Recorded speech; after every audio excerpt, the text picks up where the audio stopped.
Episode 50। मैं आचार्य रवि कृष्ण पराशर भागवत कथा वाचक हूँ।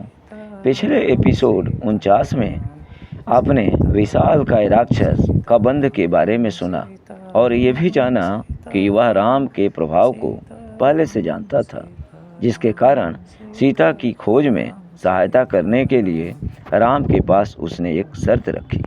शर्त यह थी कि राम उसका अपने हाथों संस्कार कर दें। अब आइए हम राम कथा की इस श्रृंखला में एक नए प्रसंग में प्रवेश करते हैं। इस नए एपिसोड में प्रवेश करने से पहले हम आप सब राम भक्तों को, सनातनियों को यह संदेश देना चाहेंगे, यह प्रार्थना करना चाहेंगे कि राम का नाम राम से भी बढ़कर है। अगर आप राम का नाम ले रहे हैं तो राम भी आपका कुछ बिगाड़ नहीं सकते हैं। और राम का नाम लेने के बहुत सारे तरीके हैं। राम की अगर आप कथा सुनते हैं तो आप सोच लीजिए कि आप राम का नाम सुन रहे हैं। इसलिए अगर आप संक्षिप्त रूप में राम कथा को सुनना चाहते हैं तो मेरे इस चैनल को सब्सक्राइब करें, लाइक करें। और अगर आप दूसरे का भला चाहते हैं, आप ये चाहते हैं कि हमारे साथ साथ दूसरे भी मोक्ष की प्राप्ति कर लें, संसार सागर को पार कर जाएं, तो आप इस कथा को, इस राम कथा की श्रृंखला को दूसरों को शेयर अवश्य कर दें, ताकि वे भी इस राम कथा को सुनकर अपना जीवन धन्य कर लें। अब आइए हम आगे की कथा में आगे बढ़ते हैं। कबंध की बातें सुनकर राम की आशा बलवती हो गई।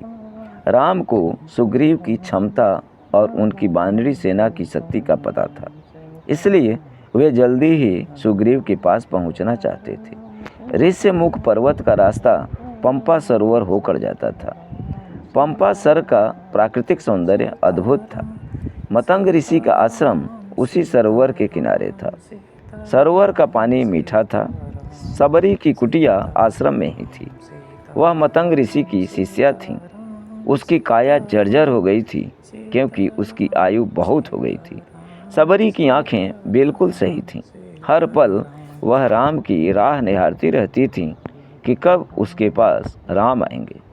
मतंग ऋषि ने ही उसे बताया था कि एक दिन राम आश्रम में अवश्य आएंगे और उसे मिलेंगे भी।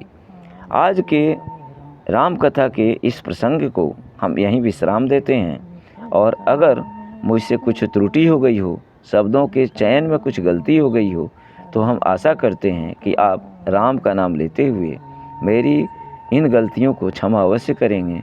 कल तक के लिए आप सब राम भक्तों को मेरी तरफ से जय जय श्री राम।